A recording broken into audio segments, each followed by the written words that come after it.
The Senate Foreign Relations Committee will come to order. Let me welcome our special representative and former colleague, Tom Perello. It's nice to have you here. Thank you for your willingness to take on this incredibly challenging role in regards to Sudan. We recognize that the circumstances are dire, and we appreciate your willingness to serve in this capacity, and we look forward to your comments today and our ability to engage in a conversation with you. In recent weeks, the satellite images show evidence of brutal fighting outside al-Fashir. It is the only remaining city in Sudan's Darfur region the RSF, the Parliamentary Rapid Support Forces, have not taken over. Eyewitnesses report attacks on over 16 nearby towns with entire villages burned to the ground. Starving civilians are trying to escape the violence with their belongings on foot. As the death toll climbs, the United Nations has warned that the lives of 800,000 civilians who are still living in the city are in danger. It has been more than a year since the current conflict erupted in Sudan between the RSF and the Sudanese armed forces. In the last year, the two sides have killed detainees and indiscriminately bombed civilians. Both sides have. They have used rape as a weapon of war, targeting women of certain ethnic groups. They have conscripted children as soldiers. They have destroyed farmland, looted supplies, and attacked humanitarian workers. Earlier this year, videos emerged of troops chanting ethnic slurs as they paraded the streets, holding decapitated heads. 15,000 to 30,000 people have already died. 8 million people have fled their homes. 25 million people, including 14 million children, are in desperate need of food and water and medicine. At the recent Humanitarian conference in Paris, the United States announced over $100 million in additional aid to respond to the conflict. Donors committed more than $2 billion, but that is barely half of what the United Nations says it needs in Sudan. And it's not clear whether those promised funds will be turned over anytime soon. Meanwhile, the Wallenberg Center for Human Rights released a report last month concluding that the RSF is committing genocide in Sudan. Today, with the RSF threatening the city of al-Fashir, we are on the brink of a mass atrocity against non-Arab ethnic groups. Analysts say the RSF could unleash another wave of violence like their assault on West Darfur last year, echoing the atrocities carried out 2 decades ago by the Janjaweed. Yet the international community has no plan to protect civilians should the RSF mount a full-scale assault. Given the dire circumstances, we welcome the appointment of the special representative. I strongly urge the Biden administration to fully staff your office with the personnel you request as quickly as possible. Ceasefire after ceasefire has been violated. The risk of further atrocities is high. Diplomatic efforts to end the conflict have failed. I think we need to make it clear to both parties and their foreign backers the cost of a continued conflict is higher than the cost of coming to the negotiating table. A report from last year by the United Nations panel on experts found evidence that the UAE was giving arms to RSF. I'm also deeply concerned by reports that Iran has re-entered the Sudan while possibly providing drones to the Sudanese armed forces. We've seen what Iran's support for terrorism looks like across the region.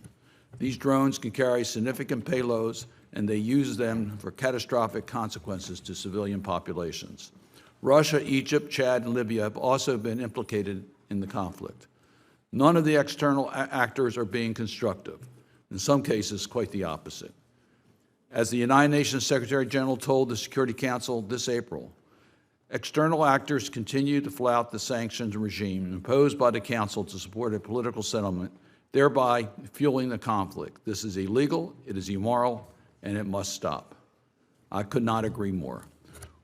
We will need to see real progress unless we make it clear no nation will be providing arms or support to these groups. We will not see progress until we get the external factors and support removed. There has been a blatant violation of the UN arms embargo that has been in place for decades. Special Envoy Perello, you have a Herculean task before you, and I look forward to hearing your plans. For example, how will you push for resumption of peace talks that will end hostilities for Darfur to the east? How do you plan to galvanize additional humanitarian support for the aid workers trying to mitigate the impending famine? How will you support the malign actions of external actors? How will you promote accountability for human rights abuses? How will you elevate civilian voices as part of the negotiations with the future Sudanese government? Never again must mean never again. The Sudanese people deserve security and prosperity as much as any other people of the world. With that, I'll turn to the ranking member, Senator Risch. Well, thank you, Mr. Chairman. The Chairman and I are in full agreement that you have a Herculean task in front of you, and we need some answers. We really do. Every time we hold a hearing on Sudan, we talk about how the situation has worsened. Despite these public discussions and routine briefings from state, the administration hasn't actually made any tangible progress in improving or solving the problem. Congress continues to show leadership on Sudan, but the administration isn't doing its part. For over 2 years, I've urged the administration to clearly stated Sudan policy. After 27 months of waiting, during which another coup and a civil war was ignited in Sudan, I'm appalled by the administration's continued failure to present a clear, comprehensive plan of action to this committee. Admittedly, that being a difficult task, but it needs to be done. Special Envoy Perello, it's incumbent upon you to break this cycle of indecision and give us a comprehensive plan. Please, the American people, the Sudanese people, our allies, and this committee need to know how the U.S. will help end the war, thereby also bringing an end to the suffering of millions and holding those responsible to account. This committee also needs to hear how the department is preparing for and mitigating the worst-case scenario. The potential for more significant famine, genocidal acts, state collapse, and fragmentation of fighting, backed by more regional proxies, are real possibilities. This scenario not only has grave implications for the region, but also for the national security of the United States and our allies. As soon as the conflict began in April, in Sudan, began in April 2023, I repeatedly called for a special envoy. I wrote letters to the president, put out multiple public statements, even led a joint Senate and House resolution, all of which I'd like to enter into the record. Without objection. Despite these efforts, it took 10 months for the administration to appoint you. Then you were only given a temporary appointment for 6 months to sidestep the law on special envoys. You have limited resources and a patchwork of support staff assisting you across multiple State Department bureaus. This is not what we called for. Your mission is difficult, no doubt. The administration's response to the crisis in Sudan has been weak. Compared to its efforts in regional crises like Gaza and Ukraine, the administration has shown no leadership and little engagement in Sudan. The emergency diplomacy with Saudi Arabia and Jeddah has repeatedly failed, but you're recommending another round of talks. Well, talks can be important. This committee needs to know why these talks will be different and how you will actually achieve something. I'd also like to understand how your engagement and travels to Europe and the Gulf have yielded a change in approach by our partners to rein in and disrupt the actions of outside actors like the UAE, Iran, and Russia. These actors have descended upon Sudan like vultures, picking away at the last vestiges of the state, extracting the country's precious resources and fueling this war for their own ends. Please don't spend your time today telling us about how bad the situation is. We already know that, and the world knows that. In this limited time today, we need to hear the administration's specific, very specific, actionable plan on how to get out of this crisis and details on how the U.S. will stop the ongoing genocide in Darfur. Can you promise we'll see bold and resolute action from the U.S.? Will you support my resolution that declares the atrocities in Darfur and other parts of Sudan as genocide? Do you support global Magnitsky sanctions on General Hamedi and the RSF for the death and destruction they've caused? If not, we'll be back there in 12 months, counting more lives lost to greed, hatred, and incompetence.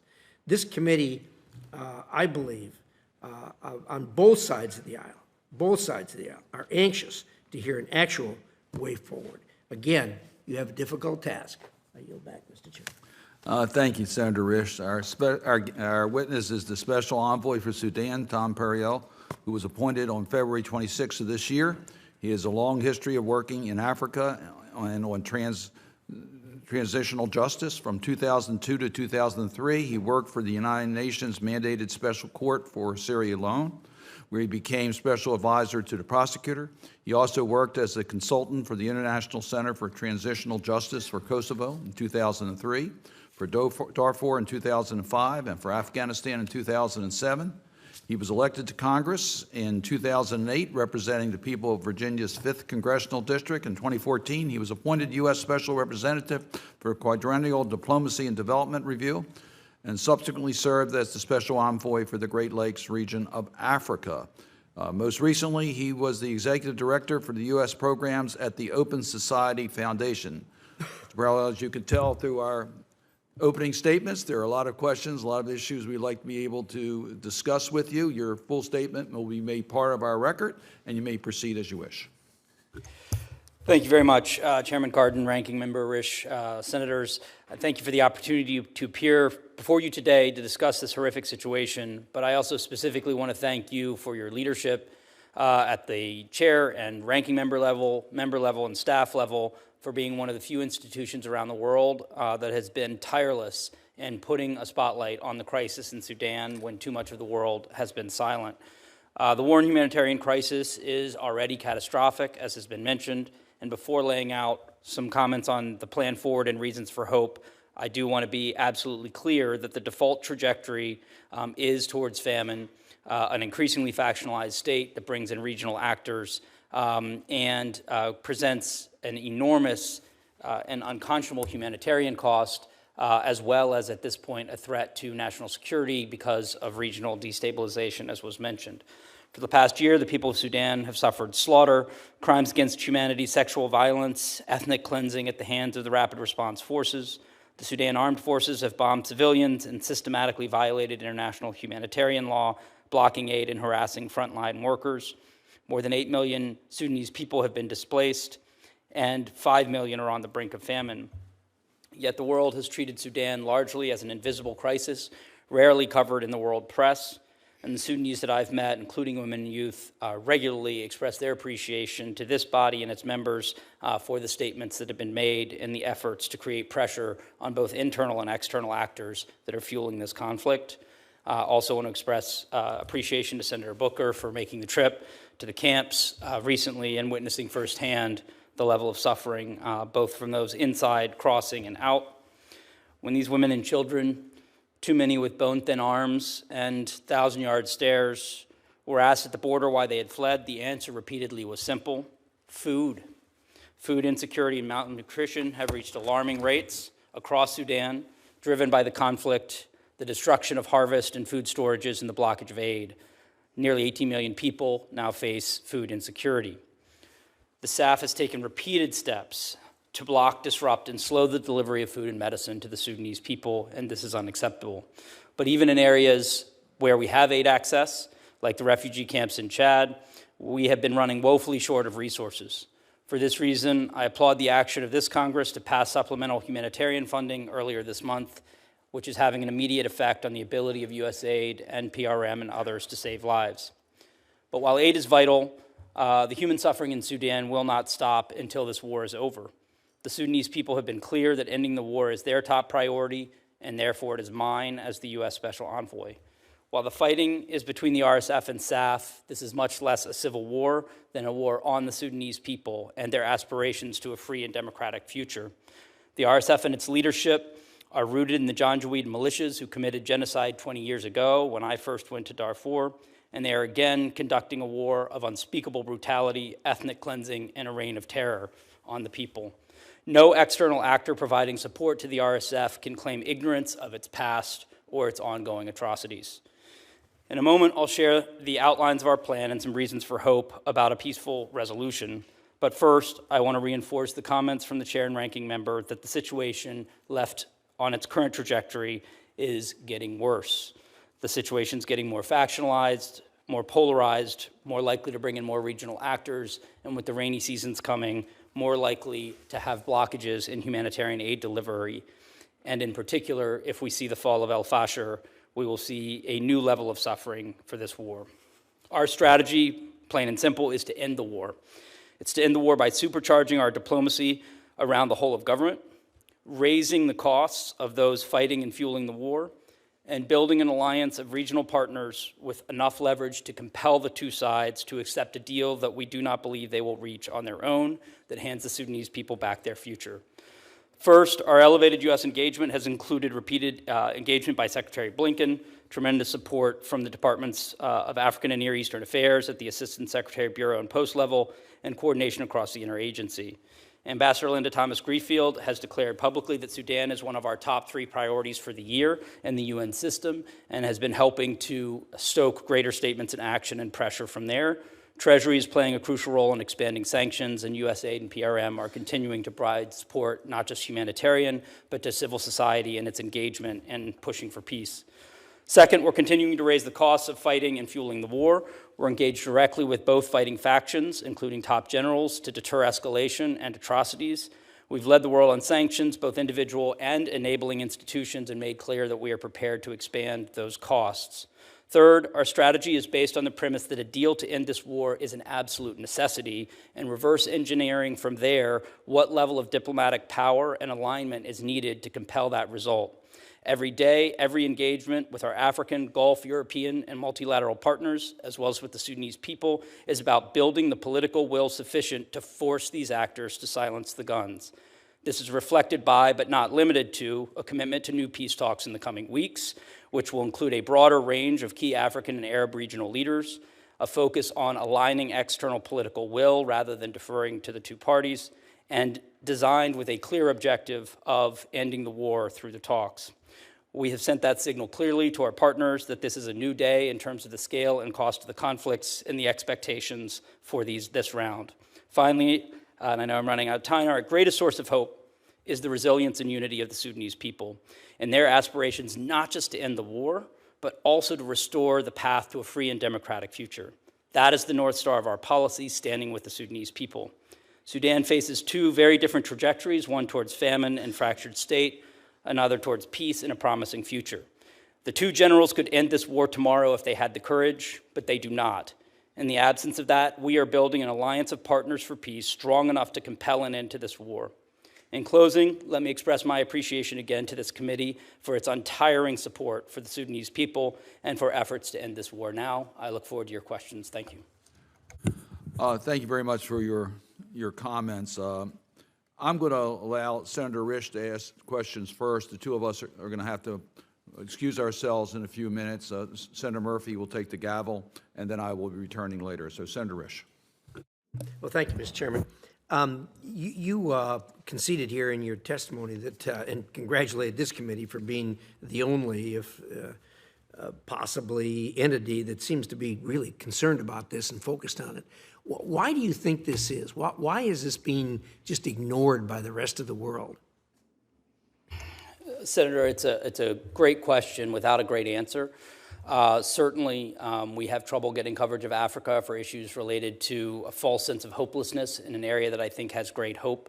While certainly the situation in Gaza has gotten a lot of attention in the media, this war had been going on for 6 months before that began, and you still were not seeing coverage, not just in the Western press, but in the African press and the Arab world press.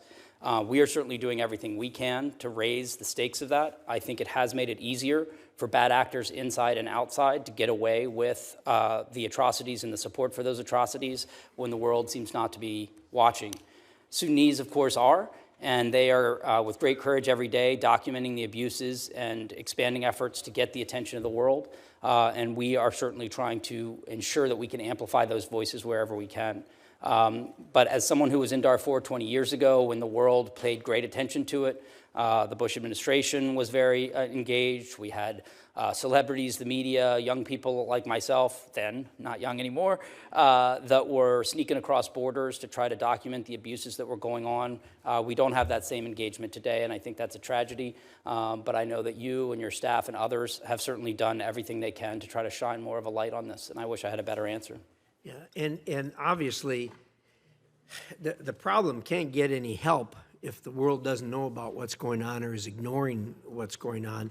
And I think your description is good about how it's changed. Like you said, there were celebrities, there were all kinds of people that were involved in this before. And why have they just lost attention on this? Because it is so bad? Because there just aren't obvious answers here? Because things are too tough to do? I mean, it's hard to swallow. It really is with something as bad as this is going on the planet, and yet you very seldom, if ever, read stories about this. I completely agree, and this is why we encouraged Senator Booker to come to the camps, encourage all of you to do what you can to draw attention. And I think, in some ways the tragedy, if you go back 5 years ago, was the lack of attention on the moment of hope, when the Sudanese people, led by women and youth, had risen up to push Bashir out of power. They had begun a constitutional transition that would give them control over their own future and destiny.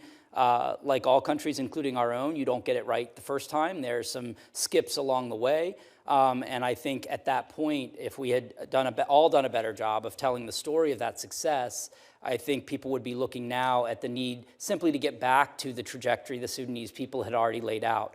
And that's our baseline in the negotiations. We shouldn't be renegotiating what the Sudanese people have already determined out of great courage, which is a democratic future that begins with a civilian transition and starts to build those aspects of governance.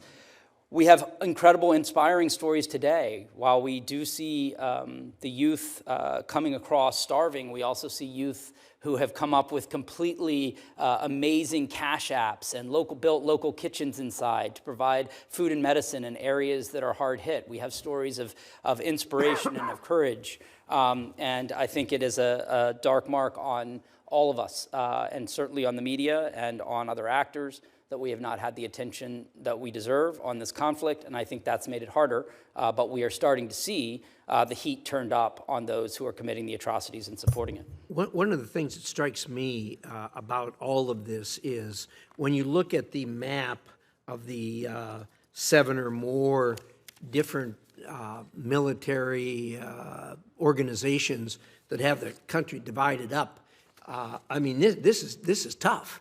And how you get any kind of unanimity between groups that are in power in particular places to give up that power seems to me to be a real heavy lift. Your thoughts? First of all, Sudan is an incredible country. It's a country of incredible diversity. It's 50 million people. So we have a country that is of enormous size. It's of great strategic importance in terms of its mouth to the Sahel and port access. And so there are many sub-narratives to get into. But I think the most important thing, and something we've really tried to emphasize in the last few months since I began, is that on the issues related to the peace process, the Sudanese people are incredibly united, and we need to reinforce and amplify that unity. Now, on political questions, just like in our own country, you don't expect unity. That's an area where you can have a fight of ideas. But on the core questions for the talks, which is the need to end the war, ensure full access, not wanting the war to be a backdoor to power for former corrupt regime officials or Islamist extremists. They want to return to that civilian authority, and they do want a unified professional army under that civilian authority going forward. And these are all core elements that have been discussed before in Sudan and remain, I think, consensus positions, at least across the people. On the questions of long-standing questions, of the center versus the peripheries, of the identity, some of Sudanese political identity. These are very important questions that should play out in the years ahead, but they should play out in the context of that civilian process, not in the context of the negotiations. And so on the core questions for ending the war, I think the Sudanese people are deeply united, and we need to focus on that to end the war, and then work with them on a process where they can continue over many years to discuss and debate those other questions. Your description is hopeful, but again, I come back to what bothers me is you talk about the Sudanese people wanting what you've described as an ideal situation. My problem is when you got organizations like this, the problem usually lies with the leadership that are in power in various parts of the country and them not wanting to give up that power. How would you address that? How would you describe that as far as the fragmentation of the various groups in the country? We I feel like the Sudanese people have been clear with all of us that they do not feel like the future of Sudan should be decided by the heads of two fighting forces that have horrifically abused the Sudanese people. We are open to a variety of paths forward, but this is not something where the Sudanese people are looking for power sharing between two negative actors.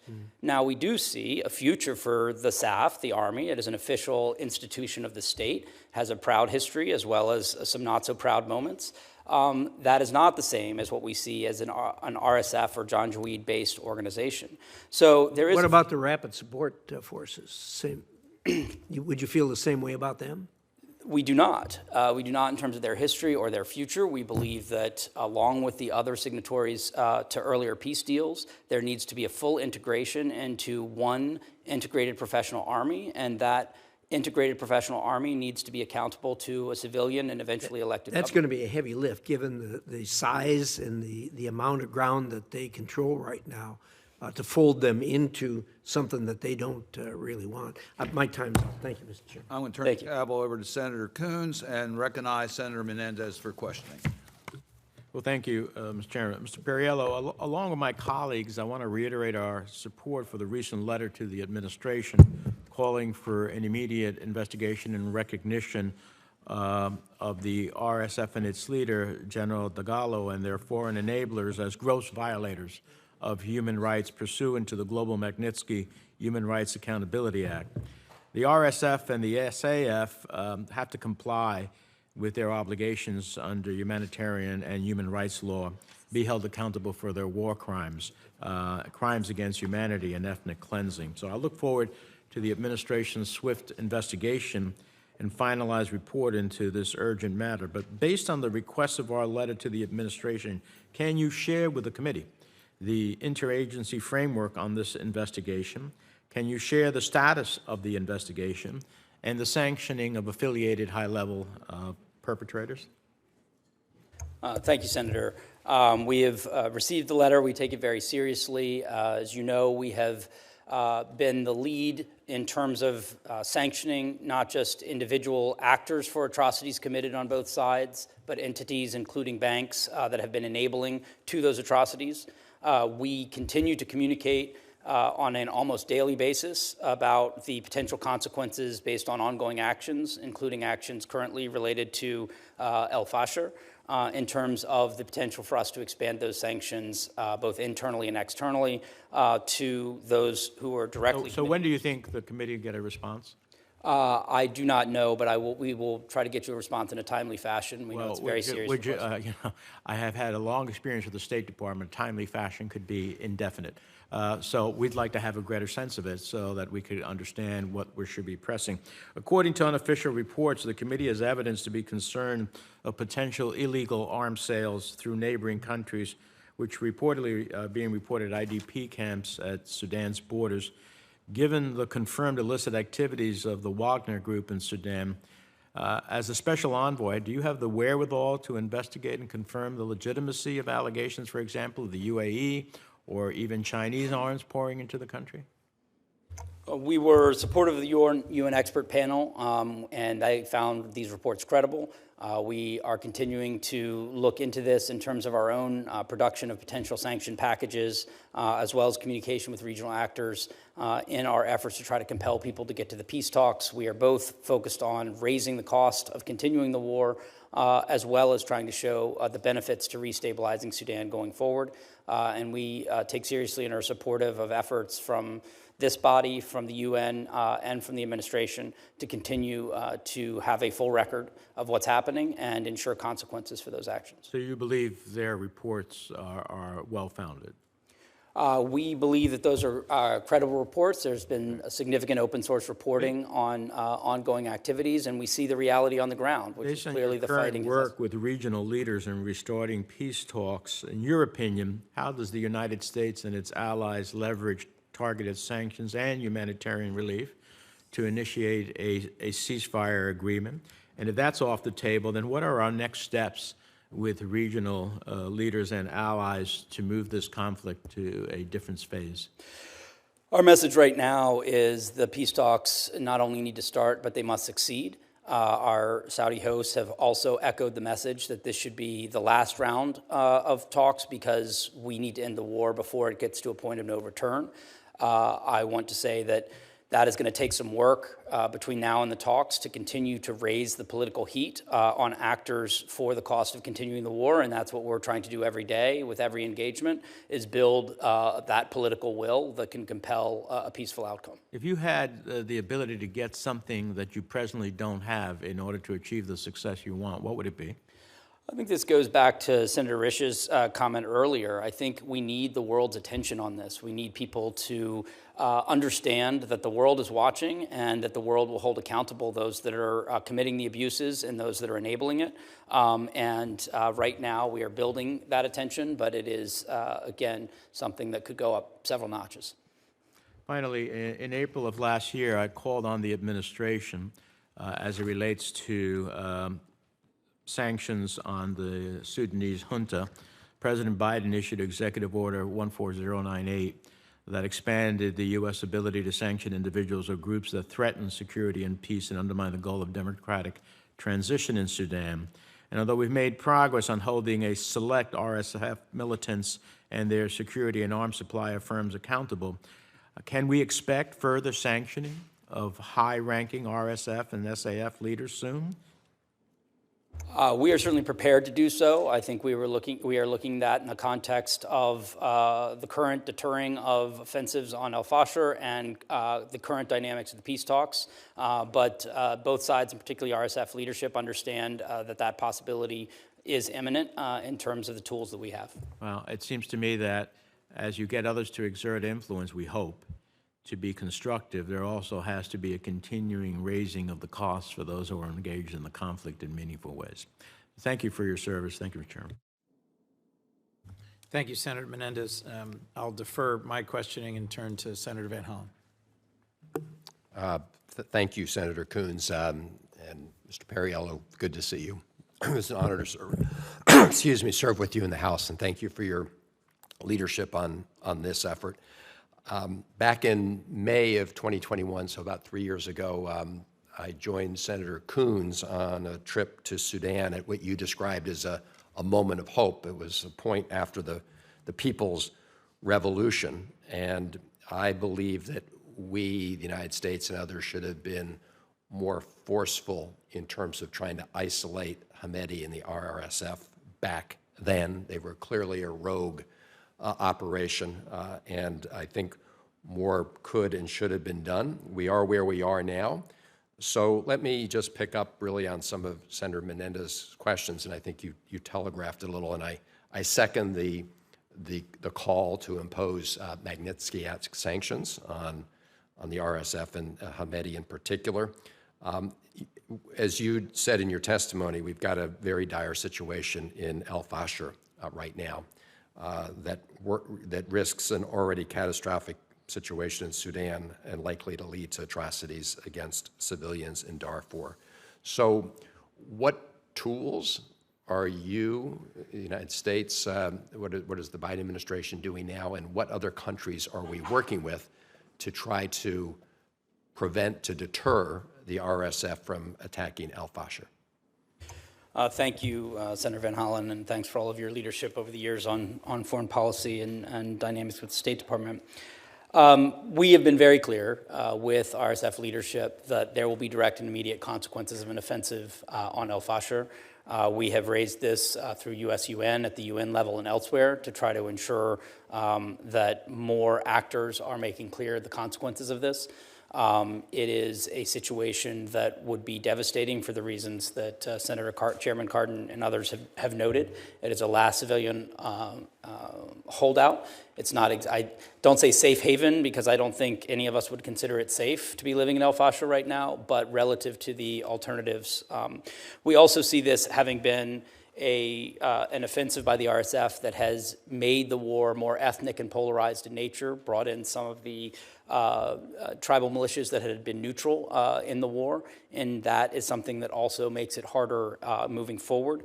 But we've also communicated, in addition to the clear legal and moral violations here, that this is a strategic error, and we will continue to do the pressure. But we've been clear about consequences to the RSF leadership in the context of al-Fasher before. We have done so again in this case, and we will work with our multilateral partners. I just got back from Addis Ababa, meeting with both the African Union and the high-level panel, and I think there is a strong sense from our African counterparts and multilateral counterparts that this needs to be the world speaking with one voice about the consequences of moving on al-Fasher, and that means any of those that are have leverage with the RSF or have been supportive of the RSF need to be strong voices as well in saying that this is not a move that is acceptable under any circumstances.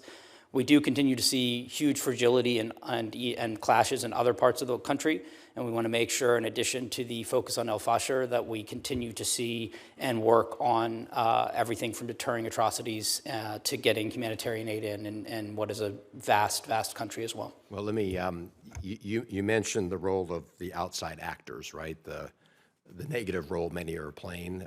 If you could talk specifically with respect to RSF about what we are saying and doing with the UAE, I would be interested in exactly what kind of pressure we're exerting there. And on the humanitarian front, you describe in graphic detail the terrible situation there. What are we doing to convince the SAF and other authorities in the area to reauthorize the critical aid corridor from Chad into Sudan? So in the first, both the State Department and the White House at the highest levels have been communicating with all of our partners in the region the need to pull back from anything that is pouring fuel on this fire. But more than that's expected. We want proactive engagement and political muscle to push to a peaceful solution, and that nothing less than that is going to be acceptable as we go forward. We have gotten commitment from other actors, including the UAE, to participate in the new round of peace talks. We think that's important, along with the addition of Egyptians, the African Union, and others. We are seeing a larger number of actors engage in calls to those who've been supporting. Unfortunately, we're seeing a larger number of external actors play into this conflict. Some of those reports and actions, I think, have reminded some of our partners why pursuing this war may be disadvantageous for everyone involved and resolving it more quickly rather than seeing the kind of failed state that, as you know, many years ago was the land where Osama bin Laden built up al-Qaeda and planned attacks on U.S. soil. Seeing a failed state in a country of this size and strategic importance is in no one's interest. And so I think in addition to communicating the importance of consequences in this case, it's also being very clear that everybody loses if this war is pursued in the way it's been pursued, and everybody can stand to benefit from a stabilized Sudan back in the hands of the Sudanese people. On the aid corridors, we've had minor victories here and there of getting food through, but we are appalled at the systemic violations of international humanitarian law by the armed forces that wants to be treated and held to a higher standard, which they should be as a legitimate military institution. But if your response to that is to be enabling the starvation of the Sudanese people through everything from outright blocking of aid to ways of disrupting that flow, certainly the RSF needs to answer for a lot of the fragility that came from burning the harvests and burning the storehouses of food, harassing and attacking humanitarian workers, which SAF has done as well.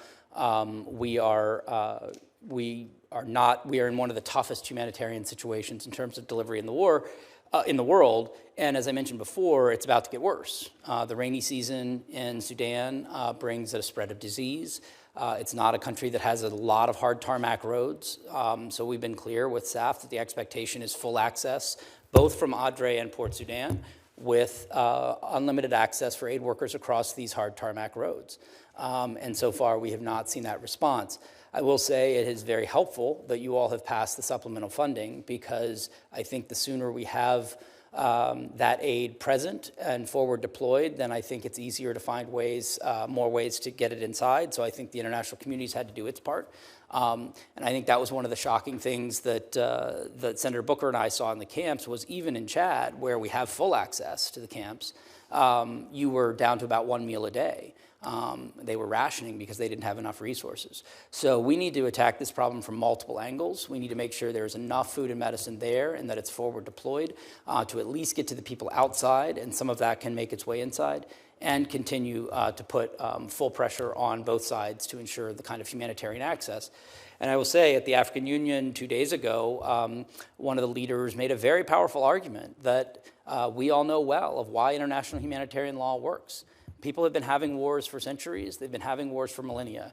It is not true that you cannot deliver aid in war. In fact, there's a reason that we have the laws of war and that we have these humanitarian law. It is absolutely a baseline standard that starving people should not be part of how you conduct a war. And we continue to express the fact that there will be consequences for those violations. So some progress, particularly in, I think, our ability to increase aid on the outside, but also needing to get a major breakthrough on access internally. Thank you. And thank you, Mr. Chairman. Thank you, Senator Van Hollen. Thank you for joining me on that trip back in 2021 when there was so much hope. Senator Young. Thank you, Chairman. Special Envoy Perello, there's hope that your appointment to this position will spark the need to end this latest chapter in a decades-long history of violence and humanitarian devastation in Sudan. I share that hope as well, but you're certainly aware that bringing a lasting peace to Sudan isn't achievable in your tenure, however long that will last. In that vein, I'd welcome your big picture perspective on what's achievable in a special envoy role beyond the obvious cessation of hostilities. Specifically, I'd welcome your reflections from your other special envoy role in the Great Lakes region and DRC, dealing with a lengthy, even intractable conflict. What victories and lessons learned do you take from Congo that you can apply in Sudan? Thank you very much for the question and for the interest. It is true that we have been on a mad sprint the last 3 months. I hope the bags under my eyes can be testimony to how seriously we're taking the urgency of the talks.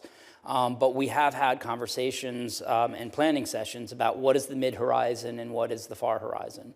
And how do we ensure that across our government, and I think this includes across branches of government, we are prepared to make sure that we are not only ready for failure, i.e. if this gets worse, what do we need to be thinking about by summer in terms of peacekeeping forces or other questions if we're at a fully factionalized war and famine, but also are we prepared for success?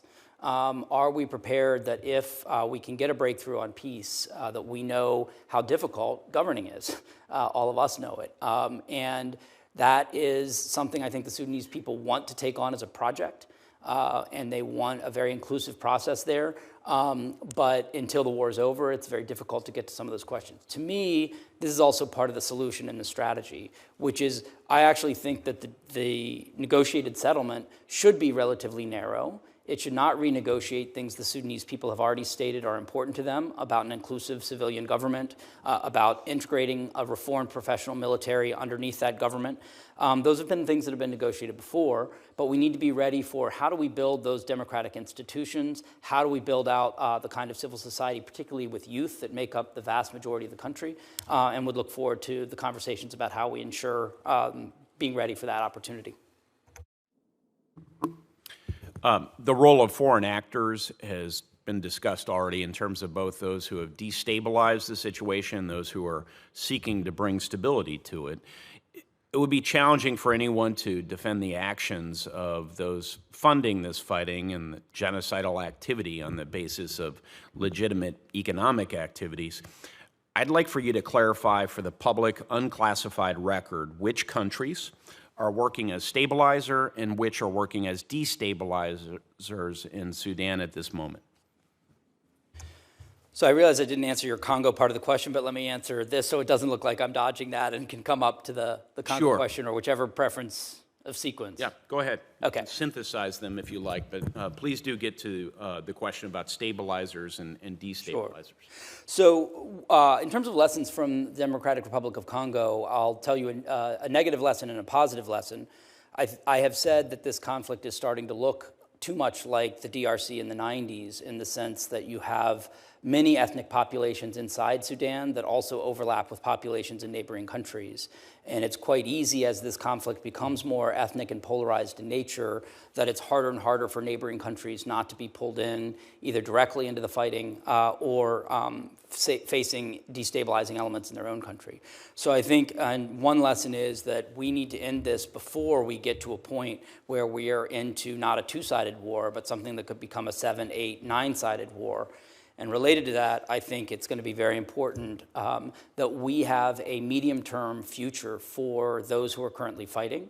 For some, that will be an integration into the professional military. For others, we know that if we can find the kind of economic opportunities that make people feel invested in a future Sudan, a stronger, more democratic Sudan, that is going to be a much more promising path forward than if people feel like they primarily want to continue to identify with their armed affiliations, as we've seen in the DRC.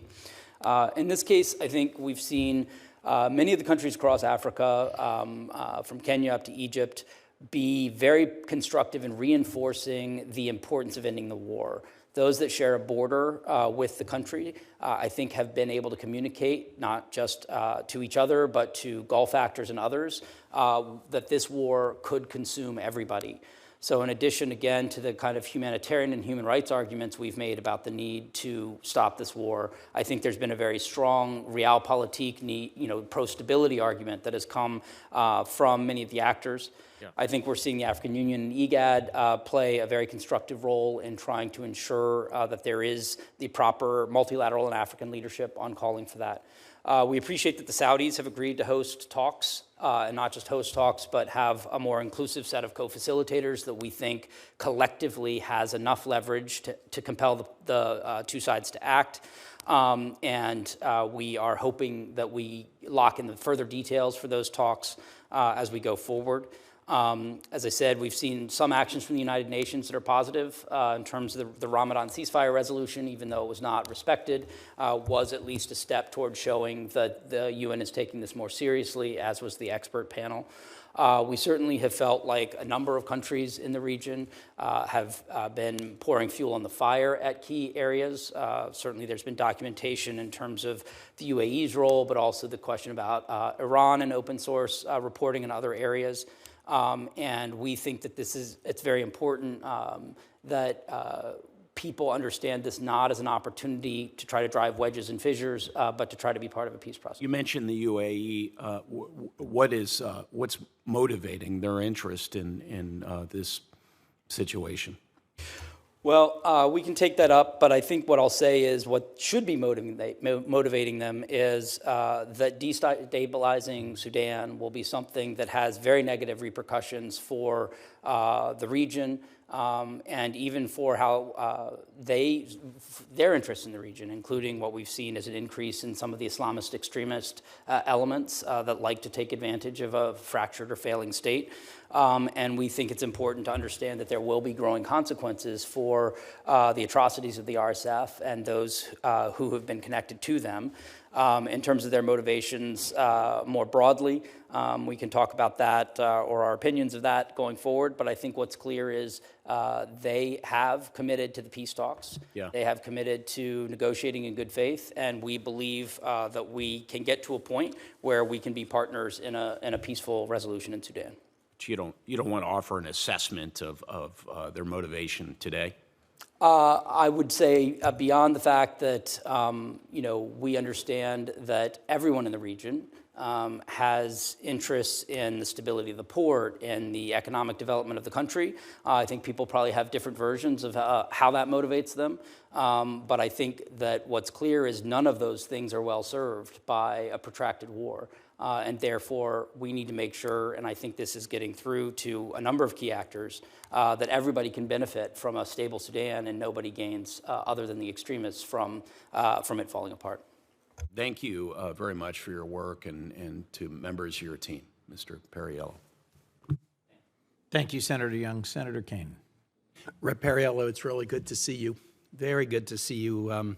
Along with others on this committee, I began advocating for the creation of this special envoy position quite a while ago, because the magnitude of this challenge, including the fact that the world isn't paying sufficient attention to it, demonstrated that we really needed to up our game and devote more resources to being a part of the solution.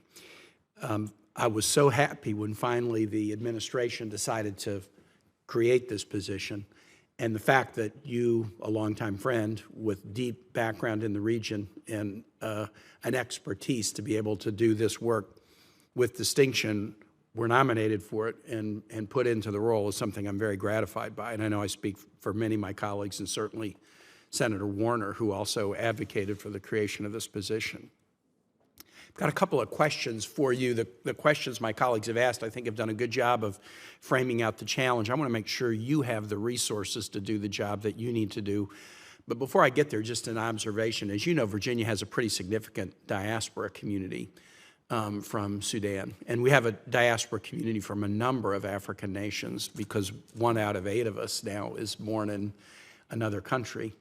One of the things I've noticed in the past in interacting with diaspora communities, and I'll use Ethiopia as an example, our diaspora here have different points of view. Some are sympathetic to the central government, some are more sympathetic to the Tigray region's leaders. So it's not uncommon within a diaspora community to find divided opinions. Within the Sudanese diaspora in Virginia, I've not found divided opinions. I've found among the Sudanese, as you point out, there was a belief that they had negotiated a path forward and that they believe both the ASF and the RSF are hijacking that path. And it's interesting to walk into a meeting of a diaspora community and not have an internal tension about who they support. They would very much support a process as you described, and it's a very difficult thing, but it's nice to know that at least here at the home front, the diaspora community here with deep ties in Sudan are really on board with the vision that you and the administration have outlined.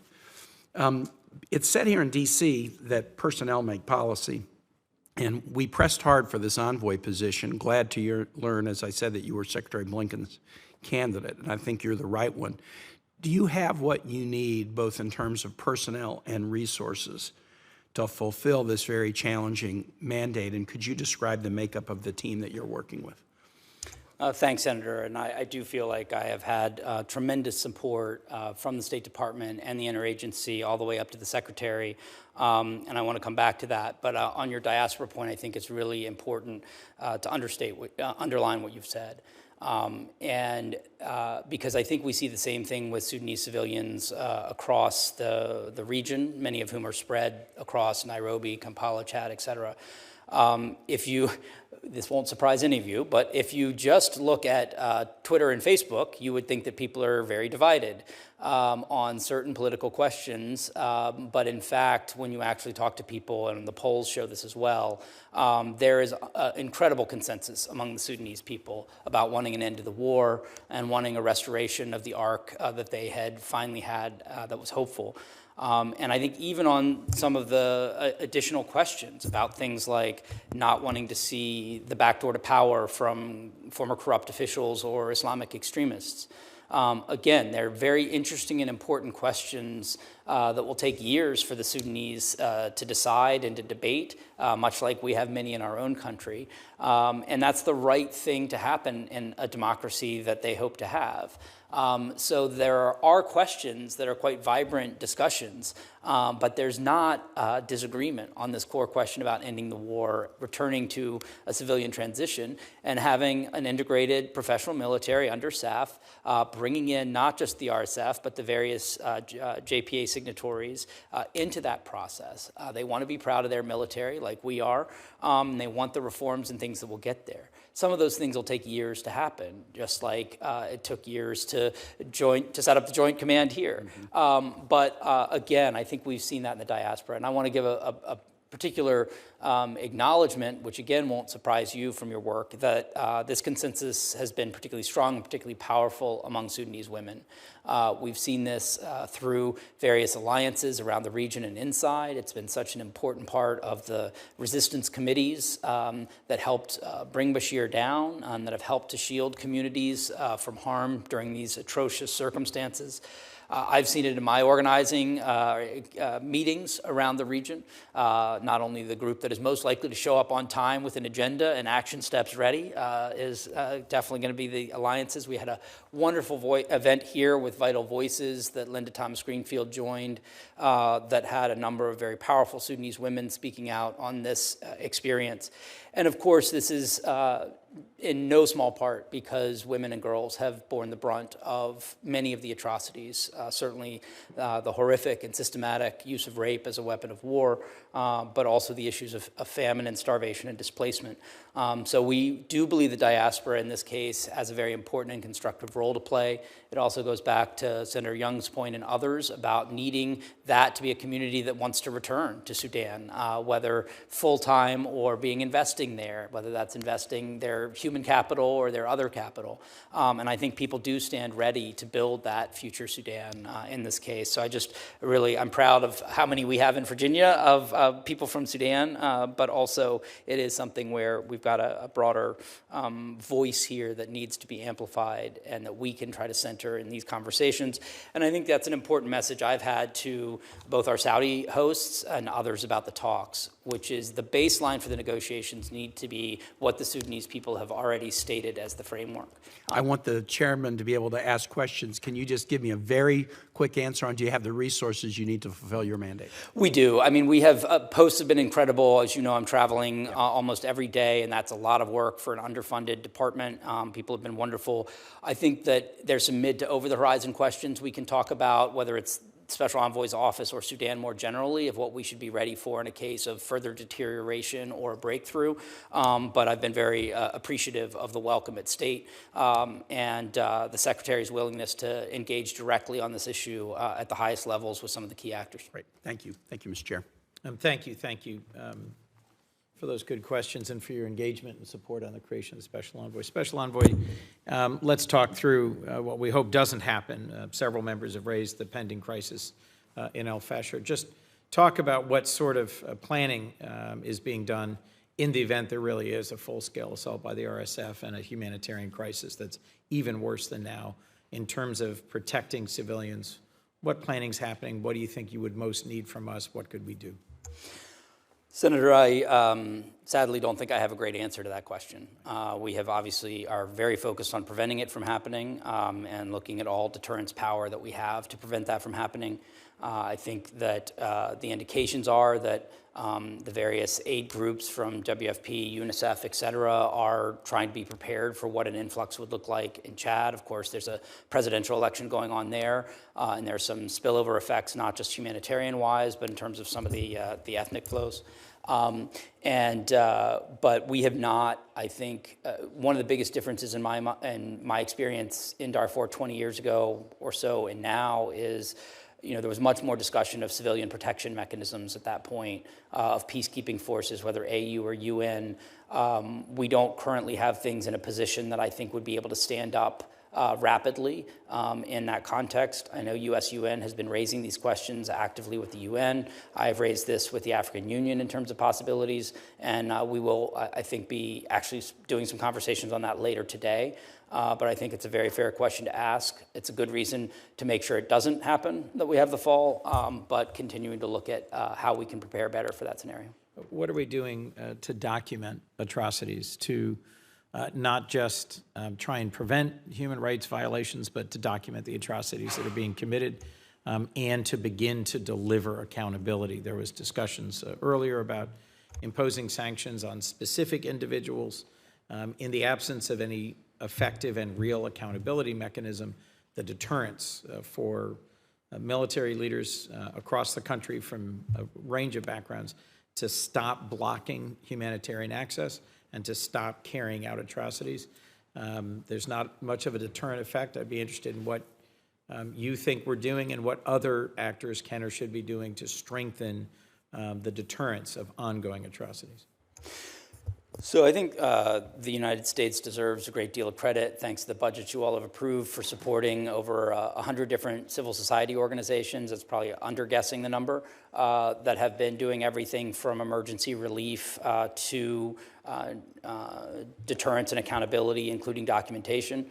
As you can imagine, we were required to have quite a bit of evidence to move forward with OFAC sanctions in the way that we've done. We've also seen groups like Raoul Wallenberg and others document abuses and draw from both international NGO and Sudanese efforts, often produced with great courage. I think there is an effort to ensure, as in past cases, that we can document as much as we can.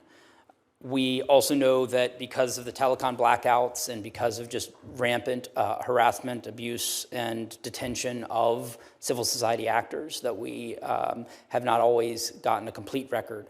One of the things that, to me, captures just how invisible and horrific this war is that we don't have a credible death count. We literally don't know how many people have died, possibly to a factor of 10 or 15. The number was mentioned earlier, 15 to 30,000. Some think it's at 150,000. We are now supporting a couple of efforts to use methodologies to document and get to that, so we at least know what kind of consequences we're looking at here. Some of that has been, again, people operating under extremely difficult situations, and that's why I think it's important that the United States, probably more than any other country, has been supporting civil society efforts in a variety of ways. That includes aid delivery, but it also includes issues of local reconciliation efforts that are ongoing. I mean, one of the things that we know is likely if we are to get a breakthrough on peace is people returning to homes that are destroyed and possibly knowing the person that destroyed it living in the same community. And I think these civil society groups have shown tremendous creativity in Sudan over the past few years and how we think about those kinds of reconciliation efforts in addition to accountability. But we will continue to support efforts to collect that documentation. Senator Van Hollen referenced the trip that he and I took to the UAE, to Kenya, and to Sudan, to Khartoum back in 2021. It was a very hopeful time. There was steady progress. I've done my best to support Sudan's peaceful revolution and most importantly, the grassroots pro-democracy organizations, the resistance committees, the women's organizations that you've referenced. Some actors have criticized the negotiation process as really just focusing on two military leaders and two militaries and not emphasizing the importance of returning to the pathway towards democracy and the civilian-led pathway towards democracy that was so hard-fought and hard-won. You seem clear on this. What more could we be doing? You can tell there's an interested and engaged Senate Foreign Relations Committee. We've had active participation here on a bipartisan basis from a majority of the committee members. What more could we be doing to support and strengthen your ability and the ability of the United States to engage with actors beyond just these two military leaders to try and ensure that we get back to that path towards civilian-led democracy in Sudan?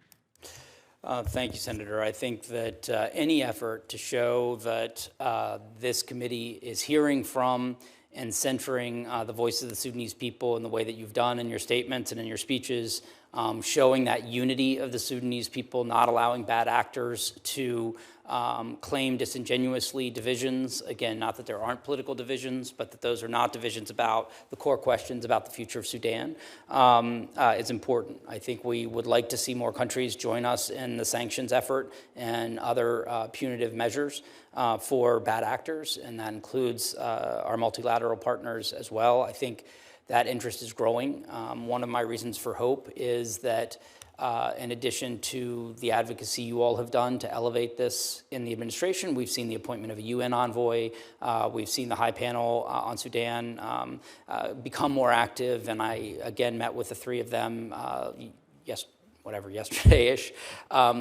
And it's an incredibly serious and powerful group of people who have a lot of experience, I think, that can be brought to bear here. So we'll continue to try to build that. But I think this just goes back to something I want to emphasize in terms of what the strategy is, which is we really do have two generals who could end the war tomorrow if they had the courage. They don't. And so the issue is pretty simple. How do we create enough political and diplomatic pressure to compel a deal? And I think that is where we can continue to work together on what raises the cost of pursuing that war on the one hand, and how do we ensure what that peace looks like. And again, because of the reasons you've said, I think the goal is sequencing this in a way that says we don't need to solve every part of Sudan's problems and challenges. That's up to the Sudanese people to do. And rushing those things into these negotiations doesn't do a service to them or to those questions. We need to reach the limited number of questions that are necessary to end the war and begin restart that civilian transition. Again, that wasn't perfect the first time, but learning the lessons from the last time. But if I may, weapons and ammunition continue to flow into Sudan. This is a country of 50 million people. Somehow, from a variety of ways, by air, over land, the means of fighting and continuing fighting keep flowing in. They're not being manufactured in Sudan. They're being supplied by outside actors. Humanitarian relief needs to flow into Sudan at a much higher level. By my count, we spent $920 million in fiscal year 23 in supporting Sudanese refugees outside of Sudan and in trying to provide humanitarian relief inside Sudan. We're going to need to provide much more than that this year. I am so relieved and grateful that the $9 billion in humanitarian aid was a part of the package that ultimately passed the House and the Senate. But if we can't deliver accountability to outside actors and to inside actors that are both flowing weapons in and not delivering humanitarian aid, we're not going to be able to bring an end to this. What's the most important targeted thing we could be doing to raise the costs of blocking humanitarian aid delivery and of continuing to provide arms in violation of the UN arms embargo? Let me actually say a quick word on the aid side, and then I'll go to the arms embargo question, which is, as you know, that money was not earmarked because of the nature of how it went through, or not for Sudan. I think it is very helpful for the implementing partners to understand how much Sudan is a priority and that speed is of the essence. We have had good pledges from our partners in Paris. We've really been carrying the bulk of the burden ourselves.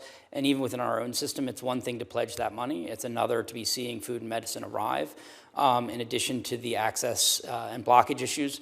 So I think reinforcing both that we expect that to translate into real results on the ground and to do so quickly is very important. The arms embargo, I want to go back to something Senator Risch said, which is, I think he was quoting the UN expert panel or SG, that it's illegal, it's immoral, and it must stop. That is existing law and mandate under the existing arms embargo.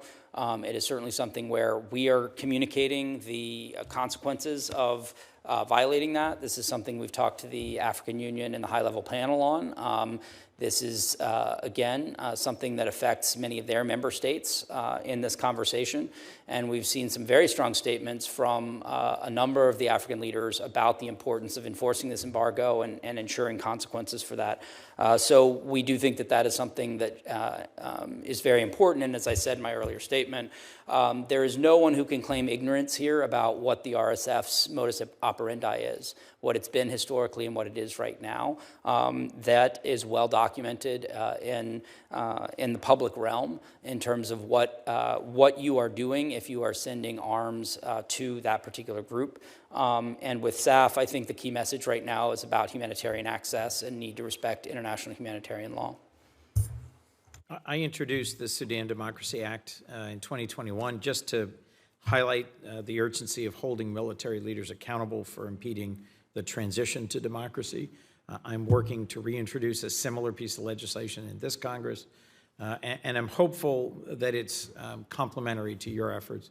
What would you most need or expect in legislation that strengthens the urgency of imposing accountability? So I think that the Congress across both parties and both houses has been extremely clear about their desire for consequences for those that are committing atrocities and those that are enabling it. And I think that message has been heard in the region and will continue to be heard. I think the Sudanese people have felt in many times in this war rendered invisible. So even ensuring the funding for civil society, the funding for humanitarian aid, having a hearing like this, perhaps a subsequent one with Sudanese diaspora and civil society members, all can do that. But the key here is to show, I think, the most important thing, and I understand why some people doubt this, which is we don't have the luxury of not having hope, of not believing this problem can be solved. When we say that it can't be solved, it's enabling those that are continuing it. This thing could be solved tomorrow if the political will were there of the key actors inside and outside. And we must be clear that we do not accept the idea of this war continuing, and we are going to build the political will across the region to compel it to be over, and that the Senate stands in partnership with ensuring that through both raising the costs and being prepared to commit to a peaceful and democratic Sudan that will take years of partnership to build. Thank you. That's very well put. A nation of 50 million, where there are millions and millions of internally displaced people and refugees, 5 million on the very door of famine, and where it resembles the worst conflicts I've seen in my time in public service, the DRC, Libya, Yemen, the pernicious impact of outside actors, the failure of attention by the international community, the absolutely critical role the United States is playing, and the need for regional actors to engage and engage forcefully. I look forward to working with you on this, Special Envoy. I appreciate your leadership. I'm going to invite Senator Booker to now join this hearing and out of the experience he recently had with you in traveling to the camps in Chad. Senator Booker? Thank you, Senator Coons. I appreciate your grace in this moment, as always. And you'll have to forgive this ongoing conference call, which you heard me on right now, that a lot of members are engaged in, that was competing with this time. But I'm grateful that I've had the opportunity to sit with you again. We weren't quite dressed the same last time we were together. But I just want to say for the record how extraordinary I found my time with you, not just because of your knowledge, your thoughtfulness, your sort of larger understanding of pragmatic strategy, but honestly, to have a person in the position that you are in to see so clearly your heart and your empathy and your hurt about what was going on, the authenticity of your spirit encouraged me more than you know, and I'm grateful. You are where you are, you're doing what you're doing, and I just want to give my gratitude to your team, because dealing with this every day, I found myself when I left there so overwhelmed by the enormity of the crisis, the agony of it all, that it was difficult to go on with my work without being really permanently affected. So I can only imagine how you're having to deal with this in every moment of every day as you and your team try to find a way to resolve this conflict. I want to start my questioning with just this clear determination that the administration has already made, declaring ethnic cleansing, declaring war crimes, to talk to Masalit when I was there and hear their agonizing stories. It is clear that those declarations, in my opinion, were well-founded. But the question is sort of what is the follow-up, the administration after the declaration, to really try to prevent the isolation of certain ethnic groups and what clearly is an attempt to annihilate them. Well, thank you for the question and the kind words. It's, as you know, the situation even in Chad, when people have escaped true terror-type conditions, is still pretty bleak. We are incredibly grateful that UNICEF and WFP and OCHA and others are there helping people, but you could see the trauma on people's faces. You could also feel the growing level of anger and polarization when you've seen your community, your people, ethnically cleansed, when you've seen your sisters and mothers raped, and with that being an intentional part of the war and a targeting of communities. And as I've heard over and over again, the re-traumatization of getting outside and realizing the world didn't even know what was going on. I remember being at an iftar of people who'd recently escaped Darfur on a different trip. This was, I think, in Kampala. And that was the just disbelief of people who had spent months in terror and darkness to come out and realize how little attention the world was paying to this. I think we're seeing that shift. I think we're seeing more coverage. We're certainly seeing an elevation of diplomatic efforts, and I think that's been noticed and felt. I think that the people that are fighting and fueling this war are feeling more heat, and therefore, I think, hopefully, more of a commitment to helping to resolve the conflict. So to your question about what the actions are, the number one thing we are trying to do is to end the war. And we are not trying to end that war by some power-sharing arrangement between bad actors. It's about restoring the constitutional transition that began years ago and handing the future of Sudan back to the Sudanese people. We have sanctioned not just individuals on both sides, but I think it's important to note banks and other institutions that have enabled those committing atrocities on both sides. We are prepared to expand the number of people and entities that are that would be sanctioned in the context of a number of ongoing issues, including the peace talks and the offensive in al-Fashir. We also are hoping to get other countries to join us in ensuring consequences. And I think here we've really appreciated our partnership with the African Union, with the high-level panel, with IGAD, and trying to ensure a stronger voice among our African counterparts in helping to resolve this war and helping to name and call out those who are committing atrocities against the Sudanese people. But that cost is going to have to go up for us to be effective.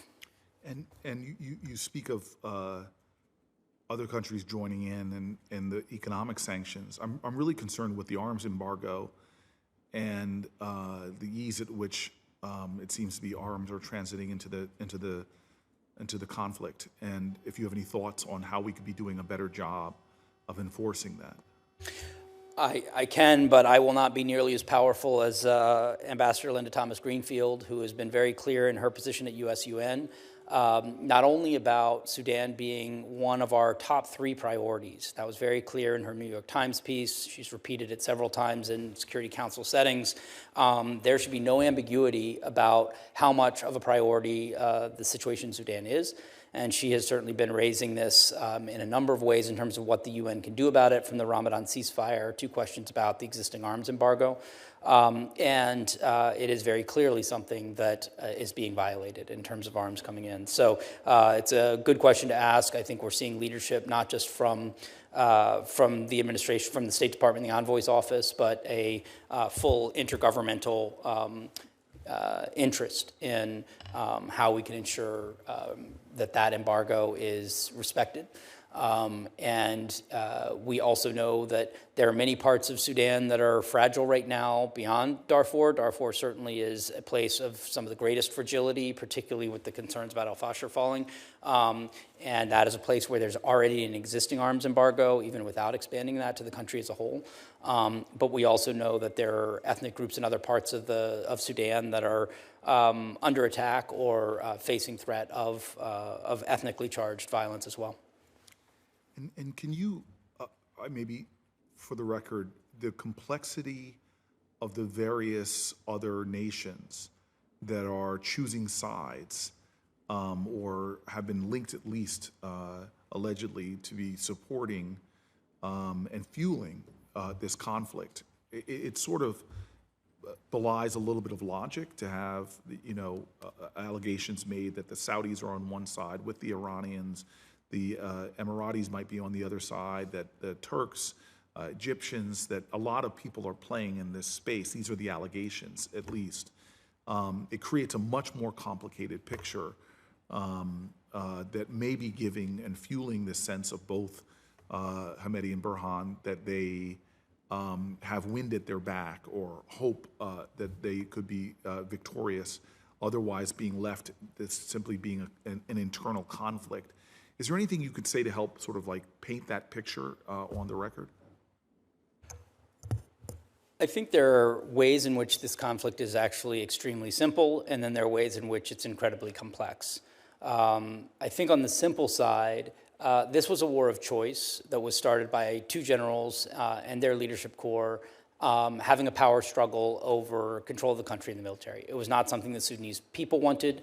I don't think it was something that was primarily fueled in terms of its instigation by outside actors. And this was preceded by, of course, those two actors that are now fighting, having colluded in a coup to prevent the people from having their civilian and democratic future. So as much as these two are fighting with each other, they also have a very long history of working together and interactions from the creation of the RSF itself through. In that sense, I think in the simplest way, I come back to the idea that this war was a war of choice, and it also could be that those same leaders choose to end the war tomorrow. They're not going to, but it should be clear in terms of the the blame for this suffering, that the RSF and the SAF have decided to have this war, and they've decided to continue this war. In terms of the external actors, this can get very complex very quickly, and I think this is where part of what we have been crystal clear about in the last few months with all of the actors, those who are being constructive and those who are not, is whatever you felt about this situation a few months ago. We certainly think everyone should have been appalled by the level of atrocities and suffering. But even if that is not something that gets to your heart, at least on the level of your head, this is now getting out of control. And because we see more, not just foreign governments potentially being involved, but foreign actors, foreign fighters, and others, you take a two-sided war and start to make it much more complex, which makes it typically much harder to solve and resolve. The Sudan is, of course, a vast land geographically, and it is the place where bin Laden spent 5 years building out the al-Qaeda network and planning attacks on U.S. targets. And the only people who win from the country falling apart in the way that it could are extremists who want to do harm, not just to us, but to many of the regional actors. So I think at this point, the simplest way to think about the conflict is that everybody loses on the course we're on, and there's a lot of benefit to everybody from having a stable Sudan on a democratic path as a very diverse, inclusive democracy with a rich and robust civil society with, like much of Africa, the vast majority of the population being under the age of 35, with that creativity we've seen from the emergency response rooms and resistance committees. Like, let's unleash that positive innovation of a generation that could build a very, very different Sudan going forward versus a situation in which we spend 10 or 15 years dealing with the fallout from this war of choice. The state of the bringing these diverse countries, these invested countries together. I know there are some extraordinary leaders in the Arab nations who have, like the United States, a great deal of capacity to perhaps end this if there was coordinated, focused collective will. And I'm wondering if you could just give me sort of an understanding of where things stand in terms of the Jeddah talks resuming, or some way to bring everyone together, not having competing parallel tracks discussions which seem to further the divide and reinforce the gulf, but bringing everyone together in talks, be they the resumption of Jeddah or otherwise, to begin to truly end this. So I do think it's been a significant diplomatic accomplishment to get the Jeddah talks back on track, but not just on track, but one, with a broader set of actors, the commitment to some key Gulf and African partners that I think are important for pulling this off. But also that we've actually seen a lot of alignment from key partners on endorsement of Jeddah to end the forum shopping. There's plenty of criticism out there about Jeddah in the past, and we can talk about the water that's under the bridge, but in Paris it was very clear in all of the statements coming out of that, including the EU colleagues, the African colleagues, et cetera, that there was an endorsement of the Jeddah process as the right one forward for the ending of the cessation of violence piece. Similarly, in Addis this week, with the expanded mechanism of the African Union, the high-level panel, again, an endorsement of the idea that we need to consolidate in the Jeddah process. Now, that's partly from drawing on lessons we've learned from other efforts. We want to draw from all of those things. And we don't want Jeddah to solve every question. We want it to end the war. Right. Again, we want to protect a significant number of questions for an inclusive political dialogue that the AU and others have such a key role in playing. So I think we are seeing both the consolidation around urgency to end the war, a need to endorse the Jeddah process. And as I've said to those who will not be part of the Jeddah process, you don't have to be in Jeddah to be part of Jeddah. We are not waiting until Jeddah to negotiate the end of this war. We're negotiating every day. Every meeting, every engagement, every policy move is about ending this war. And that is based on creating an aligned and elevated political will sufficient to compel that outcome. And there are many things countries can do, including our European allies and partners, like increasing the cost of the war from their perspective, that is contributing to the potential success of those negotiations. And I think that's where we need an all-hands-on-deck approach. I have one last question and perhaps one point to make before we close. I went there thinking that we would talk a lot about food aid and the urgencies there, and I'm grateful that we got a supplemental done to get critical needed food resources that are still not enough. I'm grateful for the conference held recently in Europe, the Donors Conference, and substantive resources provided, but still, I don't think enough if this conflict continues.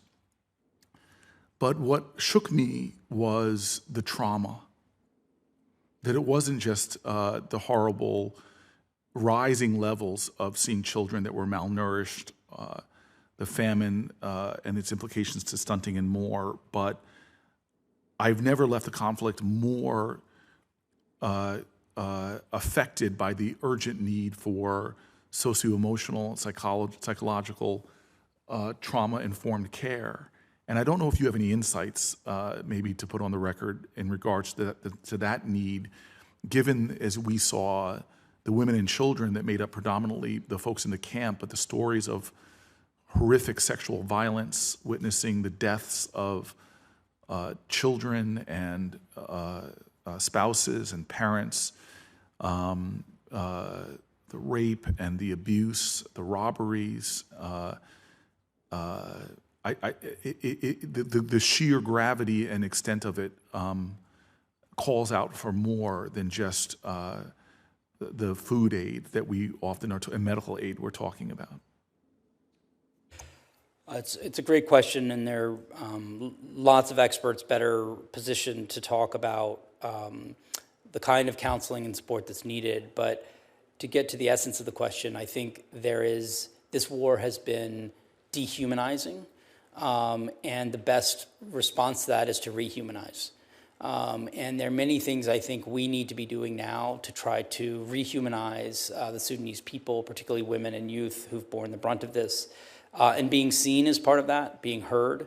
Again, I think that's something where we can act now. I think there's also a particular recognition, and I've had these more complicated conversations with some of the Sudanese civil society leaders that, we always want them to be in the lead and their voices to be in the lead, and they should. On the other hand, I think they will say, we've been doing this for 12 months, shouting into the wind. We've been doing it for 10 years, 5 years. And I think there is a need for all of us to do our part, not to in any way replace their voices with ours, but we do need to be aggressively proactive about how we can amplify those voices, what we can do as allies to raise the concerns that are there. I do think the U.S. government has been very supportive of almost all the major civil society networks, including some that are providing this kind of care.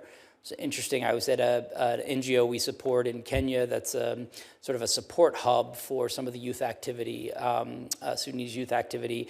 And they got in a physical area, but they built into it, not as part of the original plan. One was a child care center, and another was a place to do trauma care. And that was something, even though they were going to be doing more sort of media campaigning hub support, it just became clear that you couldn't be bringing this group of actors together and not addressing some of these other needs. So I think, and that was something that I think it was either USAID or stated support. I think it was USAID. So I think we are doing a lot of that, but we have to do more. And finding the right way to help, as we talked about, tell this story, tell their story not for them, but understand that they have been not just suffering and so much trauma, but they have been trying to get the world to care about this. And I think that's, again, why this committee, including its staff, has been so essential in saying there is a group that has been paying attention this whole time, paying attention even before the war began. And I think that's one of the things. But on the practical matter, yes, we need to be thinking about out-year budgets. If you're an aid organization now, I mean, I'll let them decide. Like, I don't know what decisions they make, but I know if people are starving, then there's a good chance you're going to shift your budget to food over psychosocial counseling, and we should be in a position where they're not having to make that choice. But again, I think that the number one priority is to end the war, because each day it goes on, there are more atrocities committed to more individuals and more of that trauma. But I hope that you and your colleagues will continue to see this, again, not as a short-term engagement on Sudan. Whether or not the special envoy's role is a shorter or medium term, we can get into in other conversations. But the partnership with Sudan clearly is something that will need to go on for a long time. And hopefully we see not just a need to stand with Sudanese people, but to make a long-term investment, particularly in the younger generation, that we think can build a very different and better and more resilient Sudan. I'm so happy you said that. And maybe the best way to bring this to close is to return to you and I in Adre. And I think what it's worth putting on the record is that Chad is one of the poorest nations on the planet. I think in the top 5 lowest income per capita nations on the planet. And yet you and I found with the governor of Abrecha, if I'm pronouncing that right, and the prefect in Adre and the people of that community, this extraordinary wealth of spirit. You could see they were mobilizing their communities to welcome strangers into their community and deplete their minimal resources in efforts to try to meet the enormity of the pain and the agony. And so in this poor community, they demonstrated extraordinary wealth. And I believe that the poverty that has sustained this crisis is not with the people in Chad or the actual people of Sudan who have terrible material poverty, but it's the poverty with the rest of the world and the wealthy nations of the world. When we saw this crisis begin 6 months before Gaza and Israel's horrific October 7th beginning, there was still no action. And so the real poverty is a poverty of action. What we saw there, having aid workers, I'll never forget the French woman with tears in her eyes begging me that they had already cut rations. The poverty that's suffering, that the folks there are suffering, is a poverty of generosity.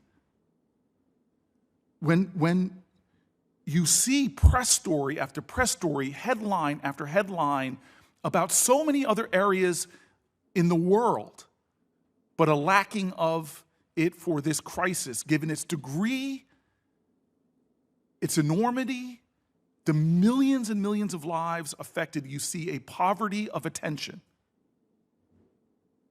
And when you understand that we all have equal dignity and we all have equal humanity, that we are our brothers and our sisters' keepers, that the human family is intricately interwoven and intertwined. Ultimately, what we're dealing with here now in the global context for the people of Sudan is a poverty of empathy. Martin Luther King said it so compellingly decades ago, and it is so true now. What we will have to repent for in our day is not just the vitriolic words and violent actions of the bad people, but the appalling silence and inaction of the good people. We are the good people, but we have to repent. And the pathway for our own redemption in this globally horrific crisis that has suffered our poverty of love, the only pathway for repentance that I can see is what you said. Yes, we need to end this fighting, but the crisis will not be over. We still saw the scars in Chad of the 2005 Darfur crisis, that they were still struggling with that a generation later. That the pathway for redemption has to be in sustaining the attention, the empathy, the focus on this crisis, even after the conflict has stopped. Because that is what's going to be needed to somehow heal from what has been, in my lifetime, one of the greatest humanitarian crises ever to come to fore. I thank you, my brother, for your heroic leadership. There are so many good people doing good things, showing a richness of spirit.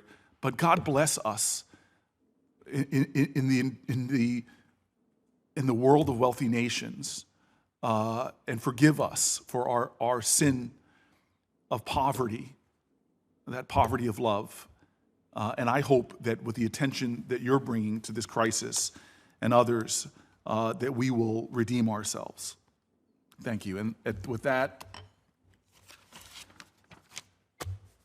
I want to thank you for appearing for this crisis and inform you that, again, the record for the hearing will remain open until the close of business on Thursday, May 2nd.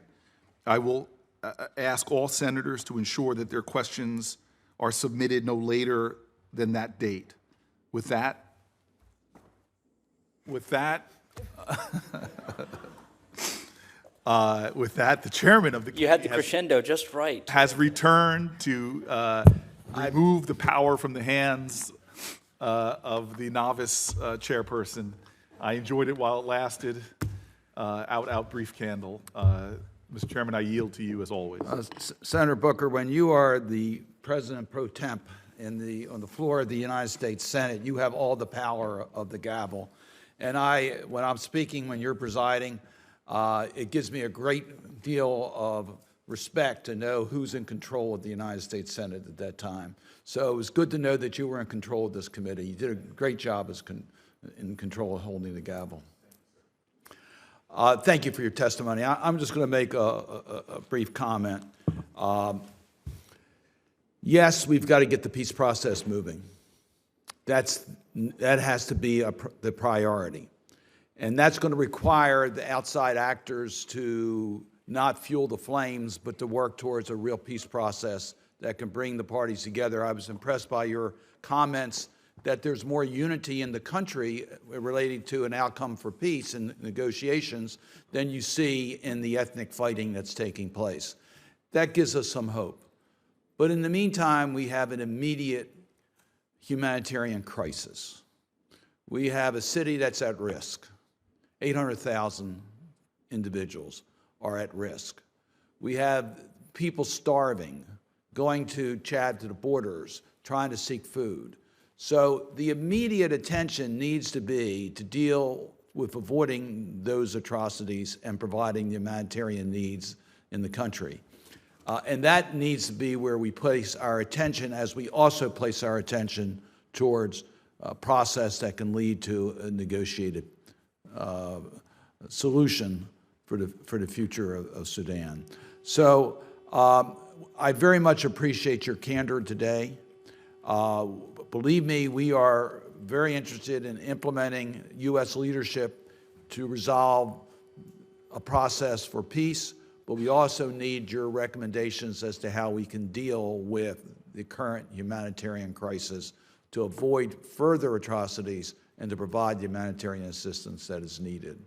As I said at the beginning of this hearing, I thank you very much for your willingness to take on this challenge.